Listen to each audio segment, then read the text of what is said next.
with. I think she's very deserving today. Yeah, we saw some great footwork there in that bronze medal match against Korea DPR, where France walking away with the bronze medal, and now Lavoisier getting a chance to walk away with a little bit more hardware. And it's a teammate again of hers, Mbak Bati, looks like he's picking up the silver golden ball. Well, Mbak Bati is not the sort of player who is going to grab headlines for the number of goals she scores or necessarily the number of assists she has, but this is the future of French football. She is an incredibly powerful, talented centre-half. She does the donkey work, the hard yards, but this is the future of the French team, in my opinion, probably for the next decade there. Yeah, and I love seeing defenders get recognized like this. A lot of times these awards tend to go to the goal scorers or those who are in the headlines, goalkeepers, goal scorers, but it's great to see a central defender pick this up, and I think she's very, very deserving of this award. She's such a strong central defender. We saw earlier when we were talking about the French defending in particular, and the fact that when they go into a tackle, they finish a tackle, and they come out with the ball, and they put their whole body into a tackle. It's such a great thing to see, and you're right. I think this is the direction of French football. Well, Oshoala is not done. She has picked up the golden ball as well. Here's my shocked face. You can't see it, but we look really shocked right now. I mean, yes, she scored 7 goals, and goal scorers are judged purely on the number of goals they score, so clearly she was a contender. Was she the MVP of the tournament when she finished with a silver medal and a runners-up? I would always want to see, frankly, a golden ball winner be a part of a gold medal winning team. Well, I mean, you could even reverse these and put Lavoisier with the golden ball, and it would have made a little bit more sense. I'm not entirely sure how Oshoala managed to walk away with that one. I mean, she clearly is doing so, but there are several German players. Brenner comes to mind, Dabritz comes to mind, even the goalkeeper comes to mind when we're talking about the golden ball here. Interesting decision. Well, there you go, and now they're going to bring out the top 3 teams. I know, I'll let you guys debate that one, because I know you're going to be debating it for quite some time. It feels like a Lionel Messi moment.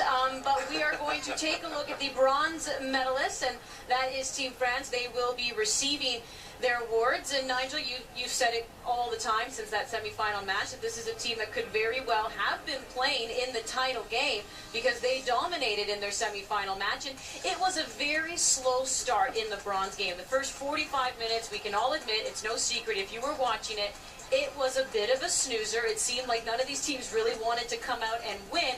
And then, boom, second half, both teams did, but France came out on top.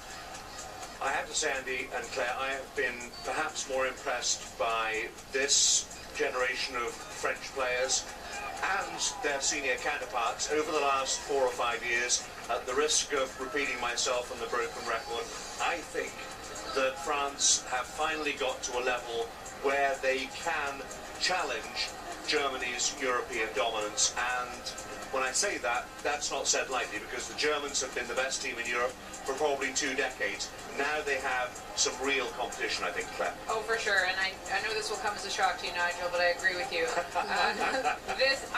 To me, this is the team that should have been winning the gold medal today. They were very unlucky to not finish their chances against Germany, and very unlucky to concede a late goal against Germany, allowing them to get by France and scoot into the final match. But you're right. The talent that the French have come up with over the last 4 or 5 years is fantastic. I mean, their foot skill is fabulous. When they hit a ball, when they're shooting, they hit a ball. I mean, there's some speed and some power behind it. There's a purpose with every shot. There's a purpose with their passing. I mean, obviously, there's always room for improvement, but I have been extremely impressed with this French side. Yeah, there's Lavoisier, there's Toletti, there's Diani. I mean, Mbak Bati we just saw pick up an individual award. These are all players who, as long as they continue their upwardly mobile trend, are locks for the future of this French team.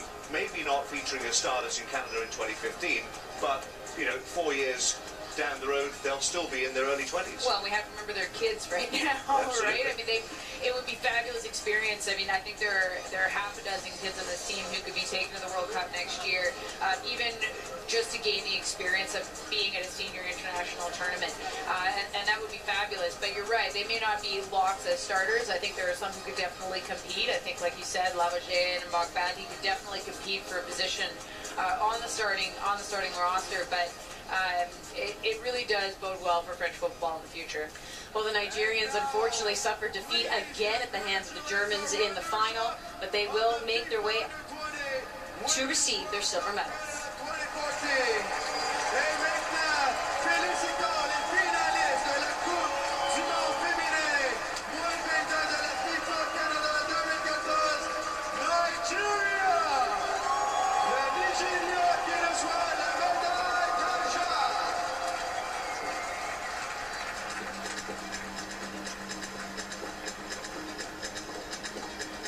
This team's fans were cheering from start to finish. You can still hear that quite a few of them have stayed behind to cheer them on as they receive their medals. Well, in competitive football, for every winner, there has to be a loser, and on this occasion it is the Nigerian under-20 team who got better throughout the tournament. They started slowly against Mexico, but they got better. They started scoring goals, particularly through Oshoala, as we have seen, picking up the golden boot and the golden ball. They didn't play to their potential for my money in this final. It was a scrappy, untidy final, frankly, between both teams, but they had the chances to win that game, particularly in the first half, and of course that hugely controversial moment 5 minutes from the end. They'll sleep on it, they'll have some tears, they'll wake up tomorrow morning, and Claire, they will, I think, take away from this confidence that some of these players will progress to the senior team, and they're going home with a silver medal. And hopefully lessons can be learned from today, and some maturity can be gained from some of the mistakes that were made. I was disappointed with kind of the nosedive that their discipline took after that non-goal, as we're now calling it, and into extra time. That discipline is something that comes with experience and comes with some age, and hopefully they can gain some of that and take it through into the senior team and make that senior team better, and hopefully spur that senior team to get beyond the group phase and into the quarters or into the semifinals in next year's World Cup. And there are, as we say, players who will make the grade to the senior team. Oshoala, of course, stands out.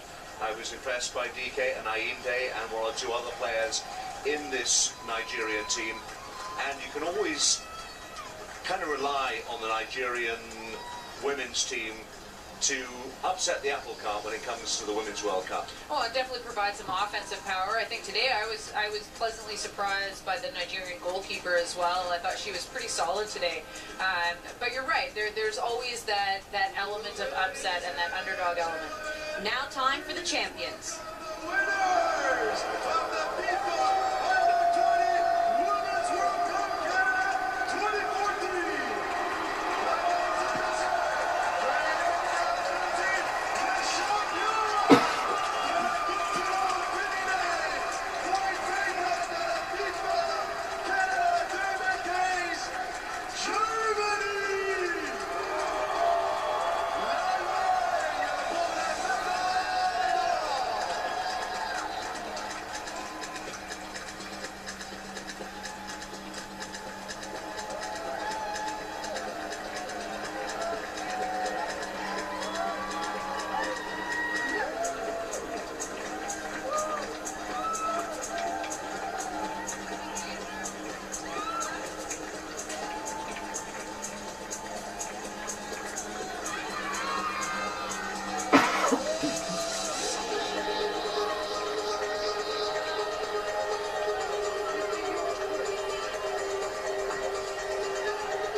German women are the FIFA U20 World Cup champions, defeating Nigeria in extra time by a score of 1-0.